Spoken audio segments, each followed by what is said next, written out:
અમદાવાદનો Subhash bridge 25 December સુધી બંધ રાખવામાં આવશે અને પ્રાથમિક તપાસમાં બ્રિજની પરિસ્થિતિ જોખમી હોવાનું સામે આવ્યું છે. બ્રિજ નજીક ખાસ બંદોબસ્ત મૂકવામાં આવ્યો છે.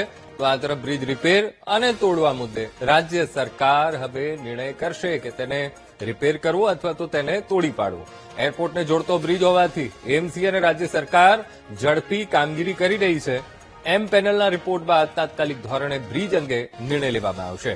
તો બ્રિજ તોડવામાં આવશે તો નવા બ્રિજને ઝડપી બનાવવા માટે પણ તંત્રએ આયોજન એક નક્કી કર્યું છે.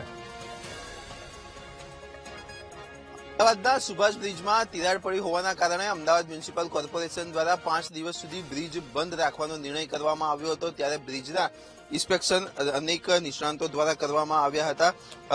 અત્યાર સુધીની તપાસની વાત કરવામાં આવે તો બ્રિજમાં સ્પાનમાં તિરાડ પડી હોવાની તપાસ થતી હતી. ત્યારે હવે બ્રિજના ફાઉન્ડેશનની પણ નિષ્ણાંતો દ્વારા તપાસ શરૂ કરવામાં આવી છે અને 25 ડિસેમ્બર સુધી હવે આ બ્રિજ ઉપર અવર જવર માટે બંધ રાખવાનો નિર્ણય કરવામાં આવે છે. જ્યારે એમ પેનલનો રિપોર્ટ પણ આજે અમદાવાદ મ્યુનિસિપલ કમિશનરને સોંપવામાં આવે તેવી પણ સંભાવનાઓ દર્શાવવામાં આવી રહી છે. આમ જ્યાં સુધી બ્રિજનું રિપેરિંગ ના થાય, સ્ટ્રક્ચરની સ્ટેબિલિટી ના આવે ત્યાં સુધી આ બ્રિજ બંધ રહી શકશે.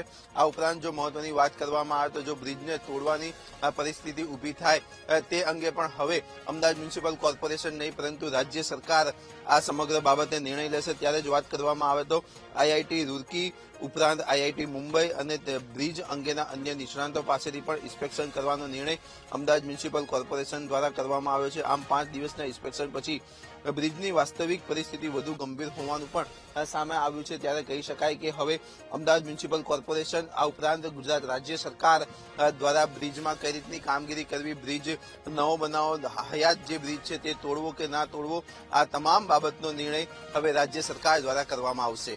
ત્યાં સુધી કહી શકાય કે બ્રિજ હવે સંપૂર્ણપણે વાહન વ્યવહાર માટે બંધ રહેશે. કેમેરામેન રાજેશ ગઢવી સાથે પાર્થ જાની, વીટીવી ન્યૂઝ, અમદાવાદ.